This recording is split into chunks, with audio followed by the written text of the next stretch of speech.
Hello! Isang mapagpalang araw sa inyo mga kawika. Welcome po dito sa Filipino Majorship Talakayan dito sa Test Talape YouTube channel. Sa araw na ito, akin pong tatalakayin ang mga konseptong makakatulong sa inyo para sa paghahanda sa inyong nalalapit na licensure examination.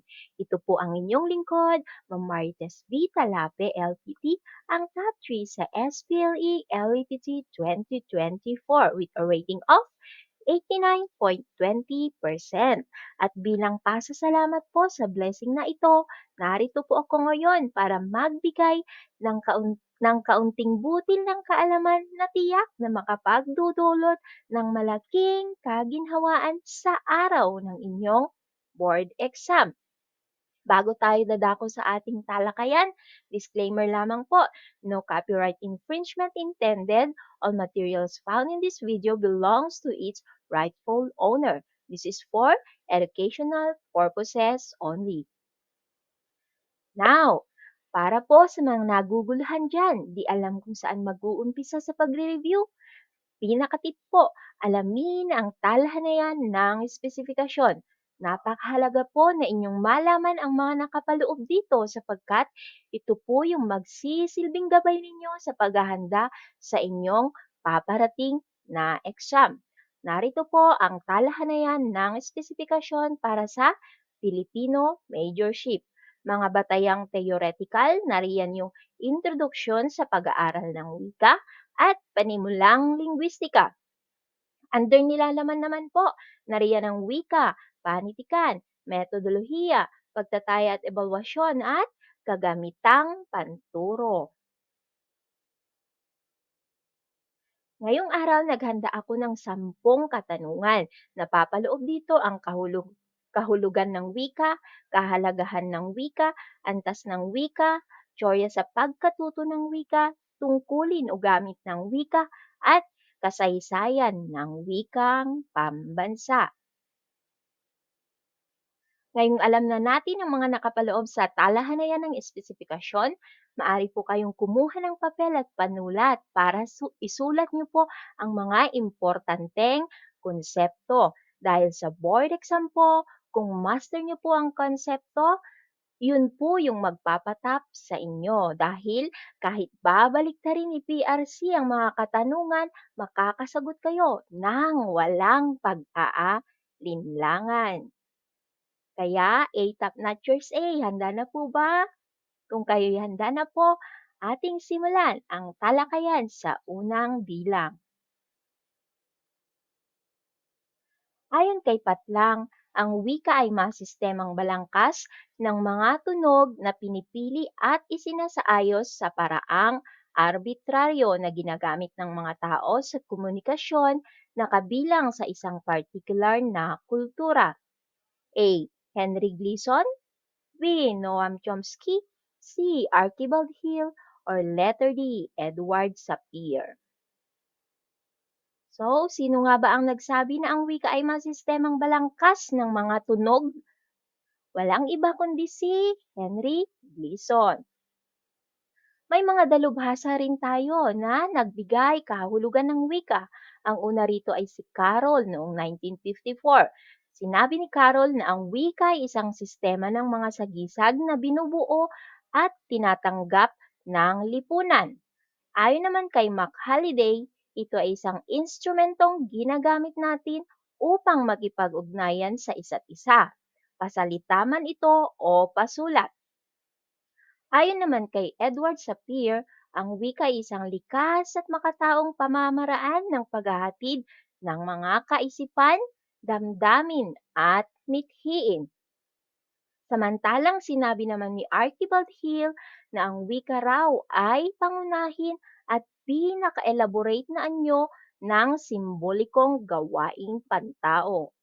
Ayon naman kay Benjamin Leaworth, ito ay binubuo ng mga payak na salitang nalilikha sa pagtugon ng individual sa kanyang kapaligiran. At ang huli ay si Noam Chomsky na nagsasabi na ang wika ay inherenteng kakayahan ng mga katutubong nagsasalita upang maunawaan at bumuo ng mga gramatikal na pangungusap. Ang mga sumusunod ay mga pahayag na nagpapakita ng kahalagahan ng wika maliban sa isa. A. Paraan ng pagpapahayag ng damdamin at kaisipan ng tao. B. Sinasalamin nito ang pamilyang Pilipino. C. Mabisang kasangkapan para sa pagpapalaganap ng kaalaman. Or letter D. Instrumento ng komunikasyon. Alin nga ba dito ang hindi nagpapakita ng kahalagahan ng wika? Kasi maliban sa. Ang tamang kasagutan ay letter B. Hindi ito sinasalamin ang pamilyang Pilipino, kundi sinasalamin nito ang kultura at panahon kung saan ito nabibilang. Ang letter A, letter C, at letter D ay mga pahayag na nagpapakita ng kahalagahan ng wika. Ilan ang antas ng ating wika? A. 4, B. 5, C. 2, or letter D. 6. So, ilan ang antas ng ating wika? Ito ay binubuo ng dalawang antas. Ito yung formal at informal. Ang formal na antas ng wika ay yung wika sa standard at kinikilala o ginagamit ng nakararami. Under nito ay ang pambansa at pampanitikan o panretorika. Ang pambansa ay yung mga common na wikang ginagamit natin o lingua franca. Ito yung wikang Filipino, yung lingua franca natin sa Pilipinas.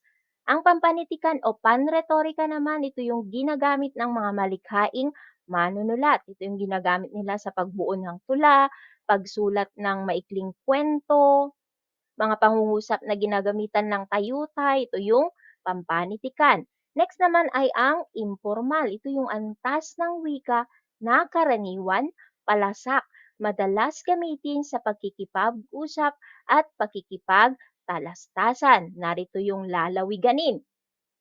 Ito yung antas ng wika na ginagamit natin sa ating partikular na rehiyon o probinsya. Dito sa lalawiganin, magkakaiba yung bigkas at tono nito. Next ay ang kolokyal. Ito naman yung mga salitang ginagamit sa pang-araw-araw na pakikipag-usap. So, dito sa salitang kolokyal, may kinaltas na titik. Halimbawa, yung formal na salita dito ay yung nasaan. Kapag napunta ito sa informal na under ng kolokyal, magiging nasan. So, may kinaltas na letra. Next ay ang balbal. Ito naman yung pinakamababang antas ng wika.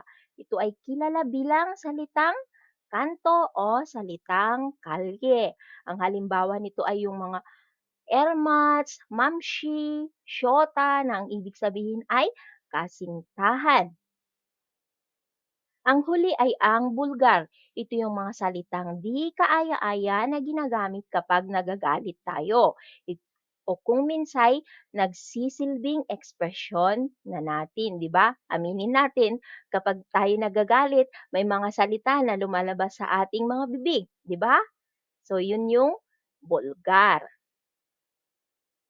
Next, isa ito sa mga tsorya sa pagkatuto ng wika na nagsasabing isinilang ang tao na may kakayanan ng matutong magsalita.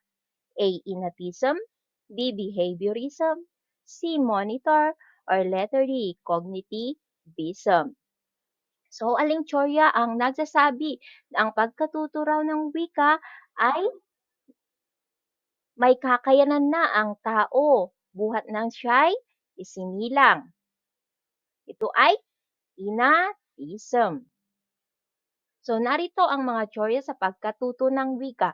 Ang una rito ay ang innatism, yung sagot kanina, ang tao ay may kakayanan ng matutong magsalita nang siya'y isinilang. Dito nakapaloob ang konsepto ng LAD o yung tinatawag na Language Acquisition Device ni Noam Chomsky na kung saan mayroon daw tayong black box sa bahagi ng ating utak na kailangan lang i-activate. Ayon naman sa Choryang behaviorism, natututong magsalita ang tao dahil sa panggagaya.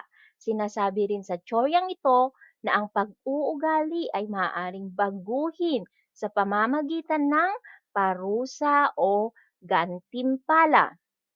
So, ang proponent ng Choryang behaviorism ay sina Skinner at Pavlov. Yung kay Skinner, yung sa rewards and punishment. Samantalang kay Pavlov naman yung classical conditioning na kung saan pinair ni Pavlov yung bell tsaka yung salivation ng dog as a condition response. Next ay ang monitor theory ni Krashen. Ito yung naglalayong ipaliwanag kung papaano natin nagagamit ang isang word processor sa ating utak upang maiplano at mai-edit ang mga salita. So, dito sa monitor theory ni Krashen, ito yung tumutukoy sa kakayanan ng tao na bantayan at repasuhin ang kanyang sariling paggamit ng wika. So, narito ang monitor model ni Krashen. May 5 hypothesis na nakapaloob dito. Ang una ay ang acquisition learning hypothesis. Ito yung nagpapakita ng kaibahan ng pagtatamo na patungo sa katatasan sa pagkatuto na sangkot ang kaalaman sa mga tuntuning pangwika. So sa hypothesis na ito, ang bahagyang komprehensyon at di kompletong komprehensyon ay tinatanggap ng guro. Next, ang natural order hypothesis. Ito naman yung nagpapahayag na ang mga tuntuning pangwika ay natatamo sa isang mahuhulaang pagkasunod-sunod. So, may order, natural order. So, inaasahang tatanggapin ng mga guro na ang pagbuo sa isipan ng pangungusap ay hindi nagsisimula sa payak patungo sa mas kompleks na pangungusap, kundi nakabatay ito sa natural order. Next, ang monitor hypothesis. Ito naman nung nagpapalagay na may isang paraan ng pag-iisip para sa pagtatamo ng katatasan. So, dito sa monitor, maaaring maglaan ng mga karagdagang pantulong sa pamamagitan ng mga mungkahi o tuwirang tuntuning gramatikal para mas lalong maunawaan ng bata ang wika. Next, ano naman ang input hypothesis? Naninindigan ang hypothesis na ito na ang wika ay natatamo sa isang prosesong payak at totoong kamangha-mangha lamang kapag nauunawaan natin ang mga mensahe. So, dito sa input, ang pinagaang wika gaya ng caretaker speech ay maaaring epektibo sa ibang mag-aaral, maaari ring hindi epektibo. So, ano ang caretaker speech? Ito yung mga anyo ng pagsasalita para sa mga batang bago pa lamang nagsasalita na maririnig sa mga yaya o caregiver. Ang mga ang mga wika rito ay madaling maintindihan, kontrolado ang bokabularyo at maikling pangungusap lamang. Next ay ang affective filter hypothesis. Ito yung nagpapaliwanag hinggil sa mga sagabal na pang-isipan at pandamdamin para sa ganap na pagtatamo ng wika. So, paano nga ba mapapababa ng guro ang affective filter? Mapabababa ng guro ang affective filter sa pamamagitan ng isang pagkaklase na relax ang mga bata. Walang pangamba, walang takot. Nang sa ganun, mas lalong mapabilis ang pagtatamo nila ng wika. Next ay ang cognitivism. Ang pagkatuto ng wika ay isang prosesong dinamiko, meaning nagbabago, kung saan ang nag-aaral ng wika ay palaging nangangailangang mag-isip at gawing may saysay o makabuluhan ang bagong tanggap na impormasyon, alamin ang pumapailalim sa tuntunin at mailapat ang mga ito upang makabuo ng orihinal na pangungusap. Ang proponent ng teoryang ito ay si Jean Piaget. Next ay ang acculturation. Ang pagkatuto naman ng wika ay bahagi ng pag-aaral at pagsasama sa isang kultura. So dito sa acculturation, may kultura kang inaaral o tinatanggap. Dito ang antas ng paggamit ng wika ay nakasalalay sa pagtanggap o pagkakasundo sa bagong kultura. Excuse me. Next ay ang conversation theory. Ang pagkatuto ay nangyayari sa pamamagitan ng aktibong pakikipag-usap o pagsusubok na gamitin ng wika at makipag-ugnayan. Next ay ang social interaction. Ito naman yung naglalayong bigyan diin ng papel ng interaction sa pagkatuto ng wika. So mahalaga daw ang pakikipag-interaksyong sosyal para sa pagkatuto ng wika. Ngayon, ano ang pagkakaiba ng inative at cognitive? Kasi yung dalawang tsoryang ito ay maraming pagkakapareho. Kasi ang tsoryang cognitive at ang tsoryang inatism ay magkatulad sa maraming aspeto. Parehong pinanghahawakan ng mga tsoryang ito ang mga tao ay ipinanganak ng may likas na kakayahan upang matutuhan ang isang wika. Pero pinaniniwalaan ng mga inativists na hindi kailangang suportahan ng bata kasi may likas na itong kakayahan para matutuhan ang wika. Samantalang sa kampo ng cognitivist, kailangang igabayan ang bata para mas mapabilis ang pagkatuto nito ng wika. Next, aling tungkulin ng wika ang paglikha ng mga kwento, tula at iba pang mga malikhaing ideya. A. Heuristiko, B. Informatibo, C. Regulatory, or letter D. Imahinatibo. Aling tungkulin ng wika? Ang paglikha ng kwento at tula at iba pang mga likhaing ideya, ito ay imahinatibo. So narito ang tungkulin at gamit ng wika. Ang una rito ay instrumental. Ginagamit ito upang matugunan ang mga pangangailangan ng isang tao. Ang halimbawa nito ay yung pagtukoy sa nais bilhin na cellphone sa isang mall. Ang pag-order ng mga pagkain sa restaurant. So, yun ay instrumental. Next ay ang interactional. Tungkulin ng wika ay ang paggamit ng wika bilang isang pamamaraan ng komunikasyon. So, halimbawa nito ay yung pagbati ng magandang araw sa inyong kapitbahays, pakikipagkwentuhan sa mga taong bago mo lamang kakilala.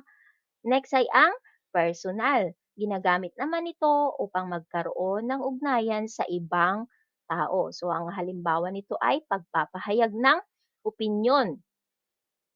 Next ay ang regulatory.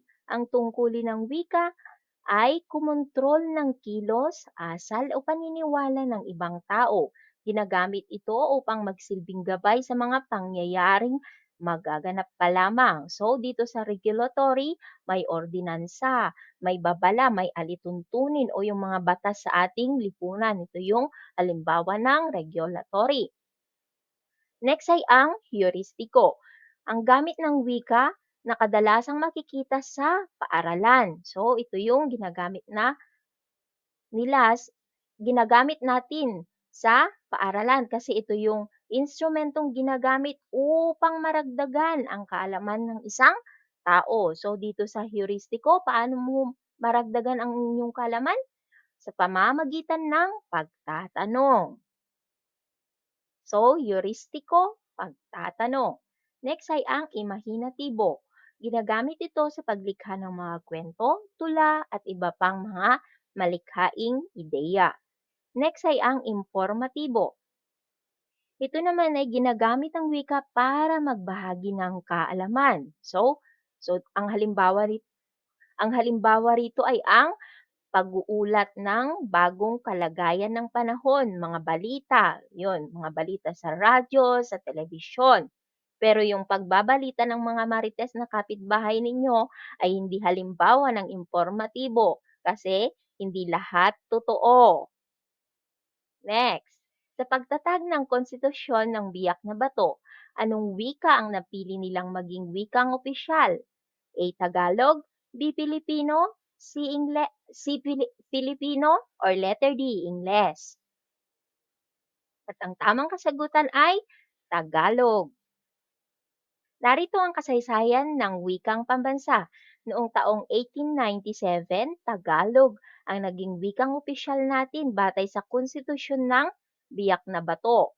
Noong 1935 naman, isa sa mga katutubong wika ang naging wikang pambansa natin. Batay ito sa Saligang Batas 1935, Artikulo 14, Section 3. At noong taong 1937 naman, ang wikang pambansa natin ay nakabatay sa Tagalog, batay sa kautosang tagapagpalaganap bilang 134. At noong taong 1959, Pilipino ang naging wikang pambansa natin. Batay ito sa kautosang pangkagawaran bilang 7 na nilagdaan ni Jose Romero. Noong taong 1973 naman, ang wikang pambansa ay kikilalanin ng Filipino hanggang naging wikang opisyal noong 1987. Batay sa Saligang Batas 1987, Artikulo 14, Section 6 to 9. Ang edukasyong bilingual ay nabuo noong Hunyo 19, 1974 sa bisa ng anong kautusan? A. Kautosang Pangkagawaran bilang 25, B. Kautosang Pangkagawaran bilang 7, C. Kautosang Pangkagawaran bilang 21 Series of 1987, or letter D. Kautosang Pangkagawaran bilang 74 Series of 2009. So, ang tamang kasagutan ay letter A. Ang letter B ay yung patungkol sa wikang Pilipino, ang likhang tawag sa wikang pambansa natin. Ang letter C naman, yung Filipino, ang wikang pambansa natin. Dito rin na itatag yung pinasimpleng alpabeto o yung makabagong alpabeto. At ang letter D naman, ito yung patungkol sa mother tongue. Mother tongue ng mga mag-aaral, ang wikang panturo para sa kindergarten hanggang grade 3. Ayusin ang mga sumusunod ayon sa pagkakasunod-sunod nito. Number 1, Surian ng Wikang Pambansa o SWP. Number 2, Komisyon sa Wikang Filipino or KWF. At number 3, Linangan ng mga Wika sa Pilipinas o LWP. A. 321, B. 132, C. 213, or letter D. 132. At ang tamang kasagutan ay letter D. 132. So, narito yung pagkakasunod-sunod batay sa taon. Noong 1936, naitatag ang Surian ng Wikang Pambansa o SWP. Batay sa Batas Commonwealth bilang 184. Noong 1987 naman, naitatag ang linangan ng mga wika sa Pilipinas batay sa kautosang tagapagpaganap bilang 117. At noong 1991, naitatag ang Komisyon sa Wikang Filipino batay sa Batas Republika bilang 7104. Ano ang isinasaad sa Proklamasyon 1041 taong 1997? A. Linggo ng Wika mula Marso 27 hanggang Abril 2. B. Buwan ng Wika ang buong Agosto. C. Linggo ng Wika mula Agosto 13 to 19. D. Nagpahayag ng pagsasailalim ng Pilipinas sa batas militar. So, ang tamang kasagutan ay letter B. Buwan ng Wika ang buong Agosto. Ang letter A ay Proklamasyon bilang 35 taong 1946. Ito'y alinsunod sa kaarawan ni Balagtas na nilagdaan ni Pangulong Sergio Osmeña. At ang letter C naman, ito yung Proklamasyon bilang 186 taong 1955. Alinsunod naman ito sa kaarawan ni Quezon na nilagdaan ni Pangulong Ramon Magsaysay. At ang letter D naman, ito yung proklamasyon bilang 1081 taong 1972 na nilagdaan ni Pangulong Ferdinand Marcos Sr. At ang huling bilang, ano ang tawag sa mga salitang ginagamit panghalili sa mga salitang ipinagbabawal bigkasin? A. Euphemismo, B. Taboo, C. Eponyms, or letter D. Archaic. At ang tamang sagot ay euphemismo. Ito yung mga ginagamit nating mga salita upang mapagaan o di masyadong masakit pakinggan. Samantalang ang tabo, yung letter B, ang tawag sa mga salitang pinagbabawal bigkasin dahil makakasakit ito ng damdamin o kaya hindi magandang pakinggan. At ang eponyms naman, ito yung mga salitang nalikha mula sa ngalan ng tao, lugar o mga bagay. Samantalang ang archaic, ito naman yung mga salita na di na gaanong ginagamit sa kasalukuyan. So, hanggang dito na lamang po. Sana po marami po kayong natutunan at bago ko i-end ang videong ito, nais kong iwan ang Bible verse na nakapaloob sa Salmo 37, versikulo 5 na ipagkatiwala mo sa Panginoon ang lahat ng iyong ginagawa. Magtiwala ka sa Kanya at tutulungan Kanya. Hanggang sa muli mga kawika, maraming salamat. Paalam!